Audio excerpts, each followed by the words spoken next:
ये पीएस कम हो गया क्या? ये पीएस देखो कितने पीएस पे है।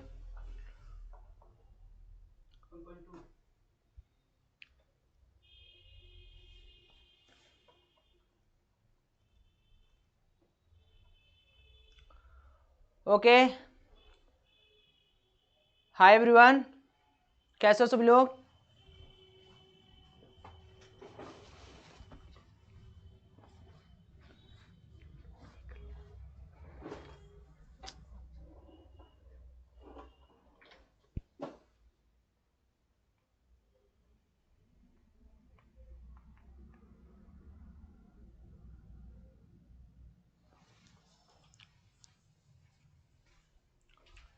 ओके सो हे गाइस, क्या हाल चाल है सबके यार। Welcome to Unacademy super JEE platform. और सभी लोग फटाफट अपने दोस्तों के साथ इस वीडियो को शेयर कर दो, क्योंकि आज मैं जो आपको बताने वाला हूं that is really very important and interesting कि हम ये चीज कर सकते हैं और सभी लोग को ये चीज करनी चाहिए यार, बिकॉज पेंडेमिक सिचुएशन सबके साथ है। तो टॉपिक तुम देख सकते हो कि आज मैं 75% क्राइटेरिया के ऊपर बोलने वाला हूं और मैं कुछ पॉसिबल स्टेप्स आपको बताने वाला हूं, है ना। उन पॉसिबल स्टेप्स को अपन कैसे यूज करने वाले हैं, कैसे यूटिलाइज करने वाले हैं, सब कुछ बताऊंगा। और देखो बच्चों, आपका उतना सपोर्ट जरूरी है हमें जितना हम सभी लोग कर रहे हैं। सारे यूट्यूब क्रिएटर्स आपके लिए कुछ ना कुछ करने की कोशिश कर रहे हैं, सब कुछ आपके लिए किया जा रहा है। तो मैं ये भी चाहूंगा कि आप अपने कंपेनियन को भी इसके साथ जोड़ो, इस वीडियो के साथ, ताकि ये चीज सबको पता चले। मुझे पता है कि ये चीज कई लोगों को ऐसा लगता होगा भैया क्या बिग इशू है, 75% रिमूव हो चाहे ना हो, लेकिन नीड है इसकी, ये बात मानो। क्यों नीड है उसके बारे में भी मैं आपको धीरे धीरे सारी चीजें बताऊंगा, और क्या क्या पॉसिबल स्टेप्स हम लोग उठा सकते हैं, किस तरीके की इस चीजों को हम लोग सही कर सकते हैं, उसके बारे में भी हम लोग बात करेंगे। तो सभी लोग फटाफट आ जाओ, we have 1 minute more left, ठीक है। तब हम लोग स्टार्ट करते हैं इसको, इस सेशन को।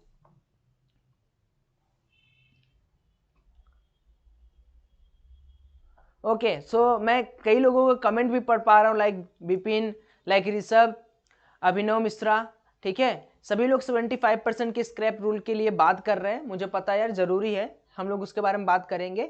बट फिलहाल क्या क्या चीजें कर सकते हैं उसके बारे में आपसे बात करने वाला हूं। तो देखो यार, हमारे पास सबसे इंपॉर्टेंट क्या क्या चीजें हैं उसको समझो। सबसे पहले ये जो क्राइटेरिया है ये क्यों आया और कैसे हमें पता चला कि इस क्राइटेरिया के ऊपर कोई भी थिंकिंग नहीं की गई है एनटीए द्वारा। देखो, मैं आपके सामने ऑफिशियल स्टेटमेंट का एक कॉपी दिखा रहा हूं, जिसमें लिखा गया है कि eligibility criteria for appearing in JEE advance 2021। और साथ ही में ये जो क्राइटेरिया है ये एडमिशन का क्राइटेरिया है। आप में से कई लोग ये सोचते होंगे कि भैया क्या एनआईटीज और ट्रिपल आईटीज और जीएफटीआई में एडमिशन हम ले सकते हैं। आपको मैं एक चीज बता दूं, इस बार यूपीटीयू यानी उत्तर प्रदेश के जितने भी एग्जाम है, यूपी के जितने भी एग्जाम है, वो भी आप जोसा के माध्यम से लेंगे। तो इस बार कई बार होता क्या था, इसके पहले जब 75% रूल नहीं था तो हमारे पास एक बेहतर अपॉर्चुनिटी ये थी कि हम पीछे जाते थे, और अगर हमारा 75% से नीचे है तो हम लोग उत्तर प्रदेश लेवल के एग्जामिनेशन में बैठ के अपनी सीट एक्वायर कर लेते थे।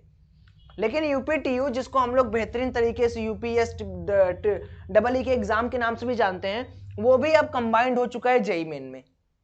तो इसलिए अब सबसे ज्यादा जरूरी यह है कि 75% रूल को हटाना है इस बार। और इसके लिए यार देखो, मैं आपको सभी लोग को कह रहा हूं कि इसके लिए आपको अपनी स्टडी को नहीं हैम्पर करना है, या आपको पढ़ाई को नहीं हैम्पर करना है। हम लोग को बहुत ऑफिशियल तरीके से सारा काम करना है। ऑफिशियल तरीके से हम लोग हर एक एक स्टेप लेंगे ताकि सभी लोगों का उसमें फायदा हो। अनऑफिशियल इसमें कुछ भी नहीं रहेगा। सो क्या क्या है इसमें, पहले ये देख लेते हैं। इसमें दिया है the minimum academic qualification for appearing in JEE advance 2021 is that the candidate must have passed in final examination of class 12th और equivalent qualifying examination with at least 75% of aggregate marks. अच्छा, अगर आप जनरल या OBC category से हैं तो आपको 75% के एग्रीगेट मार्क्स क्वालिफाई करना होगा, और वही 65% अगर आप एससी एसटी और पीडब्ल्यू कैटेगरी के हैं। तो भाई जो 2021 में अपीयर करने वाले हैं उनके लिए ये मस्ट है कि आप 75% लाओ अगर आप जनरल ओबीसी हो, या 65 लाओ अगर आप एससी एसटी हो, जो 2018 और 2019 में चल रहा था। लेकिन इस बार इतना हाई क्यों इसको हटाना मस्ट है या मैंडेटरी है? बिकॉज हम सभी जानते हैं कि पेंडेमिक की वजह से अगर आपने फिजिक्स, केमिस्ट्री, मैथ, इंग्लिश और लेट्स सपोज यानी ऑप्शनल एग्जाम दिया है तो सारे ऑप्शनल एग्जाम के पेपर नहीं हुए हैं। आप में से कई लोग ये चीज जानते हैं कि कई सारे ऑप्शनल एग्जाम के पेपर नहीं हुए हैं। तो ऐसी परिस्थिति में होगा क्या कि आपका ये जो एवरेज नंबर आपको सारा कैलकुलेट करके दिया गया, मान लीजिए इसमें आप 60 नंबर पाए, इसमें 50 नंबर, इसमें 40 नंबर, इसमें 30 नंबर, तो इसी के बिहाफ पे आपको ऑप्शनल प्रोवाइड किया गया है, क्योंकि ये तो आपकी ओरिजिनल कॉपी तो है नहीं, ये तो आपका ओरिजिनल वर्क तो है नहीं। आप भाई हो सकते हो फिजिक्स, केमिस्ट्री, मैथ, इंग्लिश में थोड़े वीक हो, लेकिन हो सकता हो आप ऑप्शनल में ज्यादा एक्यूरेटली इसको बिहेव कर पाओ, ज्यादा अच्छी तरीके से मार्क्स अचीव कर पाओ। तो हमारे और आप सभी के लिए ये जरूरी है, ये गवर्नमेंट या पेंडेमिक सिचुएशन को देखते हुए, कि इस बार 75% रूल को हटा दिया जाना चाहिए, पर्सनल ओपिनियन। और दूसरा, अगर मैं आपको ओपिनियन मांगू, सभी बच्चों को ओपिनियन मांगू, तो आप में से कई लोग ये चाहते हो कि भैया 75% रूल को हटा दो, उसका बहुत फायदा नहीं है। तो दोनों बातों को हम लोग साथ में रखते हुए इस चीज का निर्णय करेंगे कि आगे क्या करना है। अब आगे वाली स्लाइड में मैं आपको जो भी कुछ बताने वाला हूं, कृपया करके आप सभी लोग उस पॉइंट को बहुत क्लियर सुने। जैसा पिछली बार से ये चीज हम लोग देखते आ रहे हैं कि गवर्नमेंट के ऊपर प्रेशर करने से बहुत सारी चीजें नहीं बदलती है। एक एग्जाम्पल के माध्यम से आपको मैं बताना चाहूंगा। आप लोग देखे होंगे कि ये वाला जो पॉइंट यहां लिखा है, अभी तक इतना हल्ला गुल्ला होने के बाद भी इस पॉइंट को रिमूव नहीं किया गया, जो कि एकदम साफ साफ गलत है। इसमें लिखा है based on the performance in B tech of JEE main 20 number of, sorry ये वाला नहीं है, दूसरा एक पॉइंट था, ये वाला पॉइंट है कि the candidates who have attempted JEE main advance in 2020 और अर्लियर आर नॉट एलिजिबल, जो कि एक गलत पॉइंट है, मिस प्रिंट बोल सकते हैं इसको, क्योंकि जेईई एडवांस खुद 2 बार अलाउड करता है। तो हमारे आपके बातों की उतनी कीमत नहीं है, लेकिन क्या भैया सब कुछ छोड़ दें? क्या जो होप की किरण है उसको छोड़ दें? मैं ऐसा बिल्कुल नहीं कहूंगा यार। देखो, अगर सही चीज है तो उसका निर्णय होना चाहिए और अच्छी तरीके से होना चाहिए। तो अब क्या क्या पॉसिबल स्टेप्स मैं आपको बताने जा रहा हूं, ध्यान से सुनना।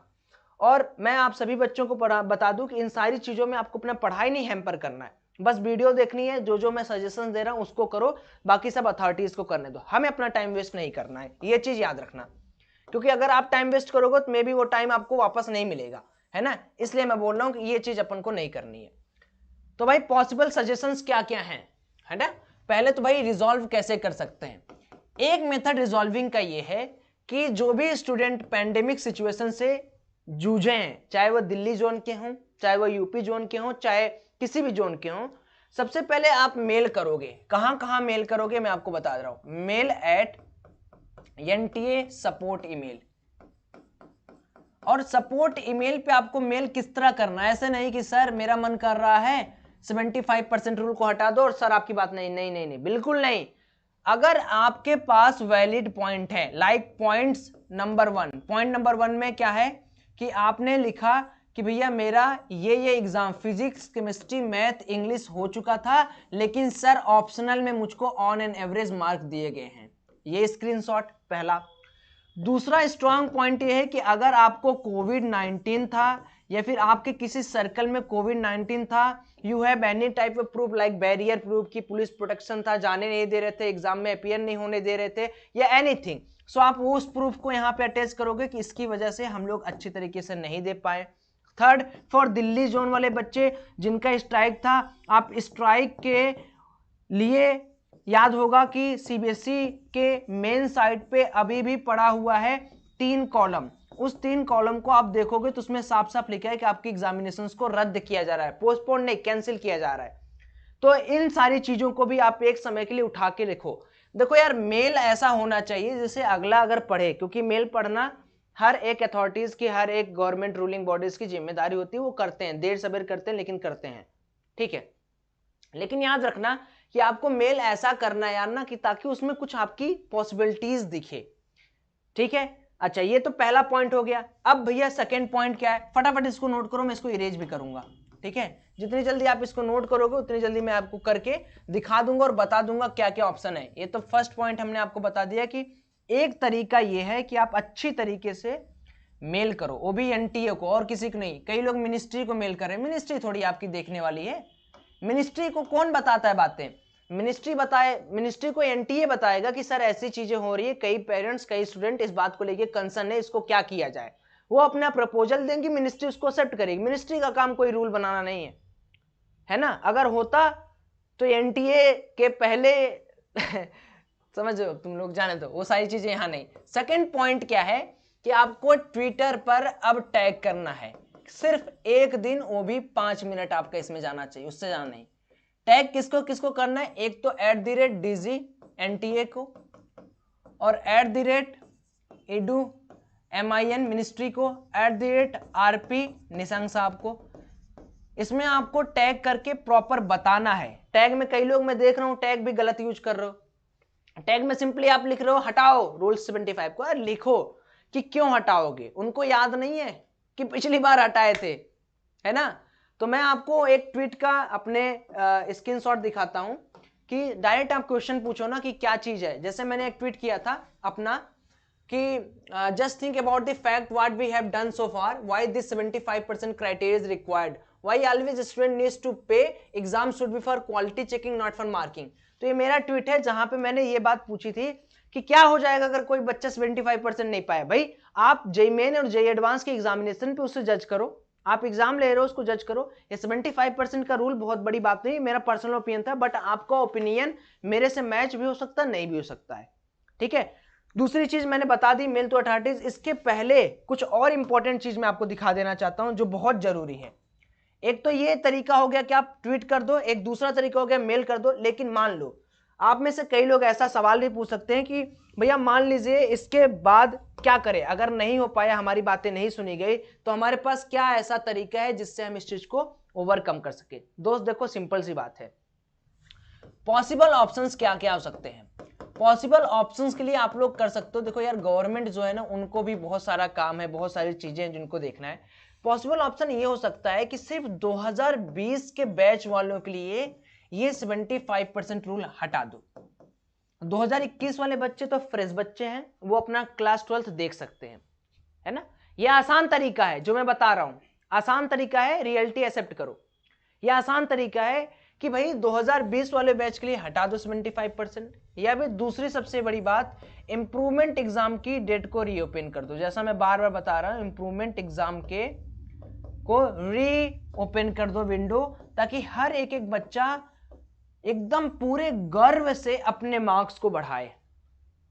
मैं ये नहीं कह रहा हूं नहीं यार ठीक है आप एग्जाम लो या मत लो, ठीक है आप 75% रूल को हटाना चाह रहे हो या नहीं हटाना चाह रहे हो, that is not very important, but important is कि आप कम से कम उन बच्चों को मौका तो दो जो बच्चे इसके लिए लड़े थे और उनके पास एक काबिलियत है कि वो इसको इससे जीत भी सकते हैं।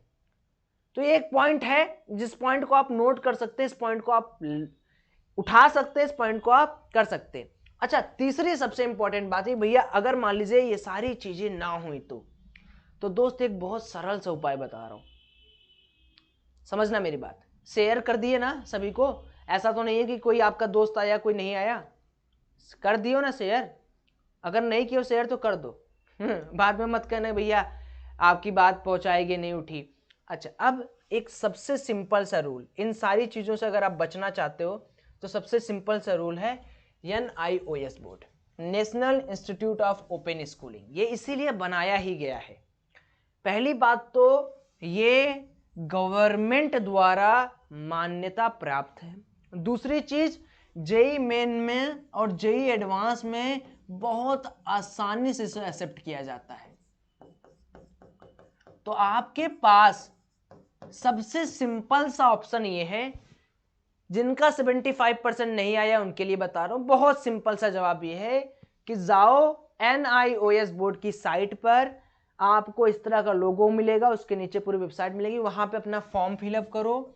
फॉर्म फिलअप करोगे 3-4 फेज में एग्जाम होते हैं, जैसे अभी एक एग्जाम चल रहा है जनवरी और फरवरी में, फिर एक एग्जाम चलेगा, फिर तो 3-4 फेज में आपको 2 महीने की बोर्डिंग कराई जाती है। इसमें घर बैठ के पढ़ना है, जाके एग्जाम देना है, तो ये पूरा डेडिकेटली एक्सेप्टेड है। अच्छा अब एक सवाल आपके दिमाग में ये आ रहा होगा कि भैया मान लीजिए कि हमने NIOS बोर्ड से दिया, हमने रजिस्ट्रेशन फॉर्म में रोल नंबर तो अपना पिछला वाला लिखा है, ऐसा कोई बात नहीं, बाद में विंडो आएगी आपके पास, आप चेंज कर सकते हैं, ठीक है, बाद में विंडो आएगी उस पर आप चेंज कर सकते हैं। और मैंने ऑफिशियल चैनल पे कल बता दिया था, है ना प्रतीक, ऑफिशियल चैनल पे कल मैंने इस बात को रेज कर दिया था। मैं हर जगह इस बात को रेज करना चाह रहा हूं, मैं कहीं नहीं चाह रहा हूं कि एक बच्चा भी छूटे, हर बच्चा इस चीज को देखते रहे, इस चीज को जानते रहे, समझ रहे हो मेरी बात। तो ये चीज सभी लोग के लिए इंपॉर्टेंट है, एक बच्चे के लिए नहीं। तो भाई NIOS बोर्ड है, और एक बोर्ड होता है ओपन स्कूलिंग बोर्ड, है ना। कई जगहों पे इसको भी दिया जाता है, लेकिन आपको ये चीज अपने ऊपर रखनी पड़ेगी। इसमें एक बहुत बड़ा लॉस ये होता है कि आपके जो लोकल एजेंट्स होते हैं वो आपका पैसा रख लेंगे, आपका रजिस्ट्रेशन नहीं कराएंगे। तो ये रिस्पॉन्सिबिलिटी आपकी है कि आप इसे कहाँ से चेक करा रहे हो। और यार देखो, सबसे सिंपल अगर मैं बताऊं ना, ये लग रहा है अभी तक का सबसे, और 2-3 दिन के अंदर ये बंद होने वाला है, याद रखना ये भी चीज। 2-3 दिन के अंदर इस बैचेस के रजिस्ट्रेशन क्लोज होने वाले हैं NIOS बोर्ड में। और ये NIOS बोर्ड सिर्फ उत्तर प्रदेश के लिए नहीं है, हर जगह के लिए, पूरे इंडिया में है, नेशनल है ये, याद रखना। ऑटोनॉमस है, भारत सरकार का उपक्रम, समझ रहे हो, सेंट्रल गवर्नमेंट। तो इसलिए ये सबसे सटीक उपाय मेरे को अभी तक लग रहा है। आप लोग अपनी राय बताना। MP बोर्ड वाले तो भी दे सकते, कौन बताया आपको ओपन स्कूलिंग सिर्फ उत्तर प्रदेश के लिए? नेशनल मतलब समझते हो, JEE मेन सिर्फ उत्तर प्रदेश के लिए होता है क्या? वो चीज समझो। अब सबसे इंपॉर्टेंट बात देखो यार, अब तक तो बात हो गई अपने अपने लड़ाई पे, दूसरी बात अब आज आ गई है कि भाई पढ़ाई कैसे करनी है। तो देखो यार, जो भी बच्चे मुझे जानते हैं, तो मैं आपको बता दूं, बहुत जल्दी अपने बैचेज आने वाले हैं सभी बच्चों के लिए। तो तुम्हें क्या करना है, अनअकैडमी का सब्सक्रिप्शन लेके रखना है किसी भी हाल में। वहां पे तुम्हें जब कुछ भी वहां पे कोई सब्सक्रिप्शन लोगे, ज्यादा पॉसिबल ये है कि अगर आप 12th और 24th लोगे, उसमें 2 फायदे हैं। टारगेट अगर करने का मन होगा तो आप कर लोगे। यूज कोड टारगेट, TARGET मेरा टारगेट कोड है। तुम जैसे ही ऐड होगे, तुम्हें सारी चीजें मेरे बैचेस मिल जाएंगे। तुम किसी भी मेथड में पेमेंट कर सकते हो, EMI, क्रेडिट, डेबिट, जो भी आपका मन करे आप कर सकते हो। बहुत बड़ी बात नहीं इसमें। क्यों लेना जरूरी है? क्योंकि भाई बैचेस तो यहीं पे आएंगी ना। दूसरी चीज है कि हम लोग एक free of cost crash course run करने वाले हैं, छलांग, है ना। नाम कैसा लग रहा है? मैं रहूंगा आपके केमिस्ट्री वाले फेवरेट सर, लव सर, सूरज सर, सब लोग मिलके 21 दिसंबर से आपकी क्लासेस स्टार्ट होने वाली है। देखो दोस्त, 2 चीजें इंपॉर्टेंट है, पढ़ाई भी जरूरी है, स्ट्रेटजी भी जरूरी है, अपने हक के लिए लड़ना भी जरूरी है। लेकिन हक के लिए लड़ाई कर लिए, 75% हटा दिए, कुछ कर नहीं पाए पढ़ाई में, तो मजा नहीं आएगा ना। तो 21 दिसंबर से भाई आप लोग के लिए बहुत बढ़िया फ्रेश बैच स्टार्ट होने वाला है। उसकी टाइमिंग इस तरह है, आपको लब सर की वीडियोस 2 और 7 बजे मिलेंगी। मेरा सेशन 4 से 6 चलेगा शाम को। सूरज सर का सेशन 11 से 1 चलेगा, 11 बजे सुबह से 1 बजे दोपहर तक। तो इसको भी आपको इसी YouTube चैनल पे देखना है, तो मेक श्योर कि आप चैनल को सब्सक्राइब जरूर किए हों, ताकि आप देखें। अब वो सारे बच्चे जो किसी भी तरह का कोई भी सब्सक्रिप्शन चाहना चाहते हैं, they can use the code target. ये मेरा कोड है फॉर मी, है ना। तो भाई आप सभी लोग को फ्री में है, क्रैश कोर्स फ्री में है। आदि गेमिंग बच्चे फ्री में है यार। डरो मत, है ना। हाँ देखो, 2 चीजें हैं ना, फ्री में क्रैश कोर्स है, बट टेस्ट जो है, क्विजेज जो है, मेरी अपकमिंग बैचेज जो हैं, जो और एडुकेटेड से पढ़ने का मजा है, वो आपको कहाँ मिलेगा? वो सब्सक्रिप्शन में ही मिलेगा। तो you can use the target code, है ना। कोड बहुत सिंपल है, मेरा कोड है, you can use that. Okay, do share this video among all your friend, उनको भी पता चले कि हम लोगों ने क्या क्या पॉसिबल आउटकम्स बताए हैं 75% के लिए। Hit the like button. और हाँ, सभी लोग 21 दिसंबर से एकदम टाई बेल्ट बांध के आएंगे पढ़ने के लिए, ठीक है। बाय बाय भाई, थैंक यू सो मच।